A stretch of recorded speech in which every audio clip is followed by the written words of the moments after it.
सुप्रभात।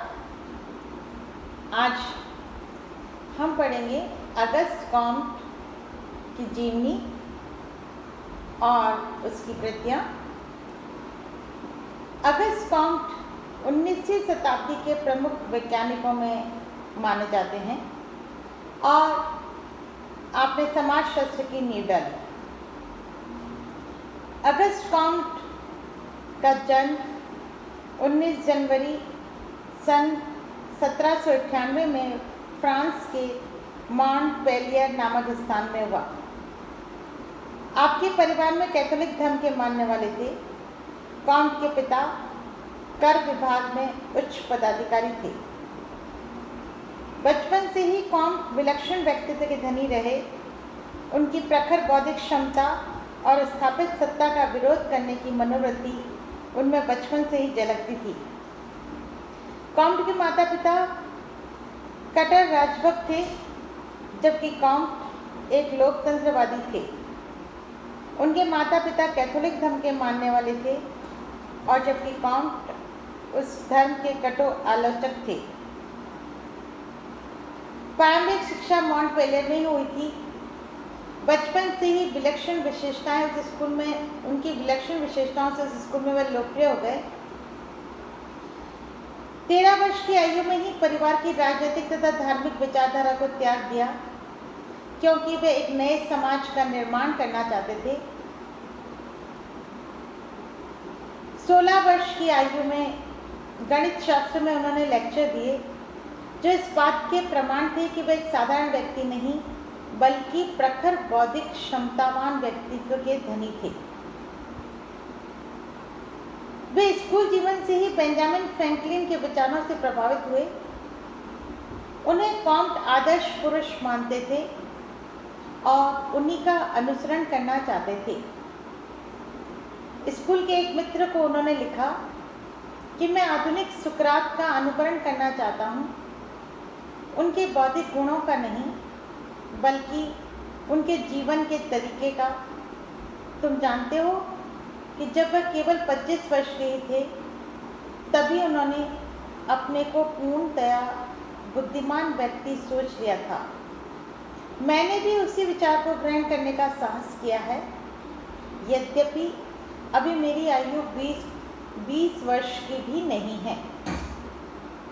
इस तरह से कॉम्ट अपने आप को एक आधुनिक सुकरात के अनुसरण करने वाला मानने लगे। 20 वर्ष की आयु में ही कॉम्ट का संपर्क दार्शनिक सेंट साइमन से हुआ और जो 1818 से लेकर 1824 तक बना रहा। उनसे उन्होंने 2 प्रमुख चीज़ें मिली। एक यह कि विज्ञानों का एक वैज्ञानिक वर्गीकरण अति आवश्यक है, व दूसरा यह कि दर्शन का वास्तविक ध्येय सामाजिक होना चाहिए। किंतु इसका तात्पर्य यह नहीं कि कॉम्ट की बौद्धिक सबलता सेंट साइमन के कारण थी, बल्कि कॉम्ट अपनी विचारधारा की यथार्थता, तार्किकता और सुतथ्यता पर बल देते थे।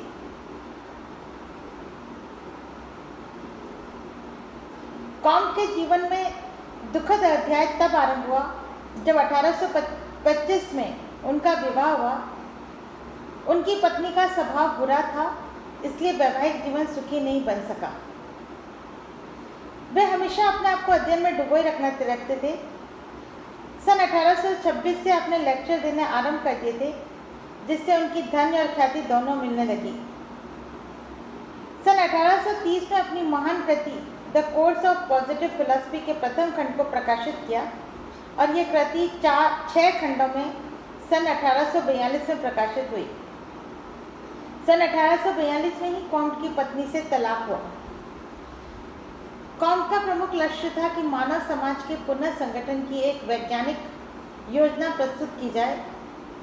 उनका यह मानना था कि जब तक मानव समाज का पुनर्गठन नहीं किया जाएगा, तब तक सामाजिक प्रगति संभव नहीं है।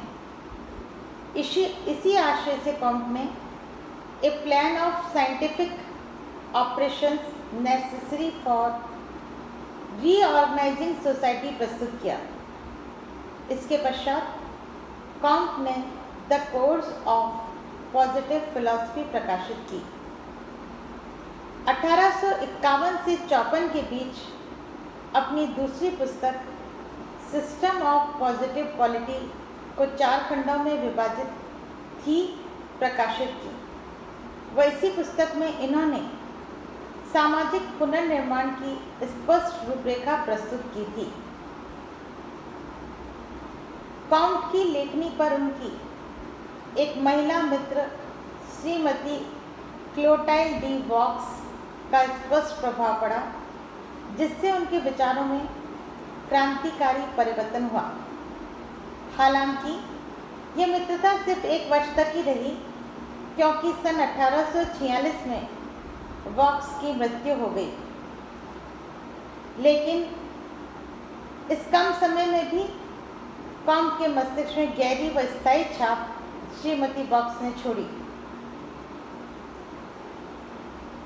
कॉम्ट की पुस्तक सिस्टम ऑफ पॉजिटिव पॉलिटी में उन्होंने स्त्रियों की आदरपूर्ण प्रशंसाओं व उनके नैतिक एवं दैनिक गुणों के विषय में स्पष्ट वर्णन किया। कॉम्ट को यह विश्वास हो गया था कि सामाजिक पुनर्निर्माण की योजना में आध्यात्मिक नैतिक आदर्शों का परस्पर समन्वय आवश्यक है। न्याय व सहनशीलता की भावना पुनर्निर्माण की योजना में आवश्यक है, यही उनकी पुस्तक का सार था। कॉम्ट की आर्थिक स्थिति दिन प्रतिदिन बिगड़ती गई।